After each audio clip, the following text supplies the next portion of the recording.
Zohran Mamdani एक ऐसा नाम जो पूरे पॉलिटिकल डायनेस्टी का कहते हैं ना कि खाका ही चेंज करके रख दिया। अब कहने का मतलब ये है कौन आखिर जो जोहरान जवाहरलाल नेहरू के स्पीच से लेके धूम मचाले तक अपने स्टेज पे गाना को यूज करने वाले जोहरान ममदानी। कह सकते हैं ममदानी की मदर वो हिंदू है और पिता उनके मुस्लिम है।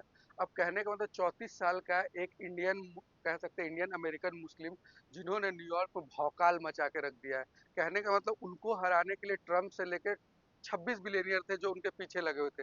लेकिन एक फोकस्ड और टारगेटेड कैंपेन के बावजूद जहाँ पे उन्होंने काफी सारे मतलब लोगों के जो पर्सनल मुद्दे थे उसको लेके आया, जैसे कहने का था रेंट कंट्रोल, उसका डोर टू डोर कैंपेन, उसके बाद कह सकते हैं कि एक मतलब क्या कहते हैं ना कि एशियन लोगों के बीच में एक अपना एक पॉजिटिव छवि बनाना।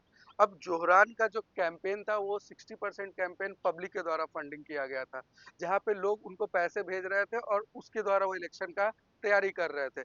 अब बेसिक कौन सा चीज था जिन पे उन्होंने बात किया, रेंट, बस, हॉस्पिटल, इन सारे चीजों के अफोर्डेबिलिटी पे उन्होंने बात किया।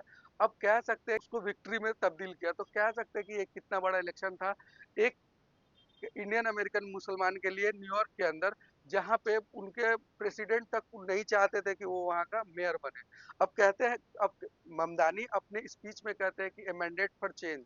कहने का मतलब है जोहरान ममदानी जिनको पल्स इलायची खाना पसंद है, पहला चीज, जिनको अलावा भी बहुत सारे दिवाली मनाते हैं, वहाँ के साउथ एशियन लोगों को अपील करते हैं कि वो वोट करें, क्योंकि आप देख सकते हैं न्यूयॉर्क जैसा शहर में जहाँ पे 50 to 60% एशियन पॉपुलेशन है जो लोग रहते हैं। अब वो कहते हैं, नया एक वर्ड उन्होंने इनोवेट किया है न्यूयॉर्क सिटी को लेके कि न्यूयॉर्क सिटी माइग्रेंट्स का था, माइग्रेंट्स का है और माइग्रेंट्स ही रूल करेगा। तो ये काफी बड़ा ब्रॉड पर्सपेक्टिव लेके आ रहा है न्यूयॉर्क सिटी के अंदर, जो उन्होंने मेयर का इलेक्शन जीता। अब देखना ये है कि जो भी एशियन कंट्री के लोग रहते हैं उनके लिए वो वहां पे क्या कर पाते हैं।